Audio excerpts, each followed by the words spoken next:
চলে এসেছি আবার একটা নতুন ভিডিও নিয়ে। হ্যাঁ, অবশ্যই সরস্বতী পুজোর ব্লগ নিয়ে চলে এসেছি। আমরা গেছিলাম অম্বিকা কালনায় ঠাকুর দেখতে। অবশ্যই সরস্বতী পুজোর দিনই গেছিলাম।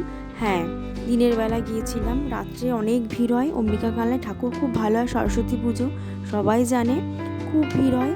সেই কারণে রাত্রে যাইনি, আমরা দুপুরবেলায় বেরিয়েছিলাম খাওয়া দাওয়া করে। তো তোমরা দেখো কেমন লাগছে, সবাই কমেন্ট করে অবশ্যই জানিও। আমার চ্যানেল সাবস্ক্রাইব করো, আমার পাশে থেকো। আর ভিডিওটা কেমন লাগছে অবশ্যই কমেন্ট করে জানাবে। তো যেটুকু পেরেছি আমি তোমাদের সামনে তুলে ধরেছি। দেখো তোমাদের কেমন লাগে। আমি গিয়েছিলাম সরস্বতী পুজোর দিন, মানে সরস্বতী পুজোর দিন তাই ভীষণ ভিড়। দুপুরবেলা, রাত্রে তো মারাত্মক ভিড় হবে, বুঝতেই পারছো কেমন ভিড় হবে। তো সেই কারণে দিনের বেলায় গেছি। তাছাড়া হেঁটে হেঁটে ঠাকুর দেখতে গেলে হাঁটতে হবে, পরিষ্কার কথা। তো দেখো তোমাদের কেমন লাগে অবশ্যই জানাবে, আমি আর কথা বলবো না। তো দেখো কেমন লাগে।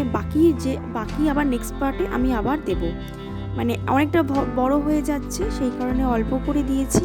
আবার নেক্সট পার্টে বাকি আমি ভিডিও শ্যুট করা আছে, সেগুলো বাকিটা নেক্সট পার্টে আমি দেব। ওকে, তোমরা দেখতে থাকো।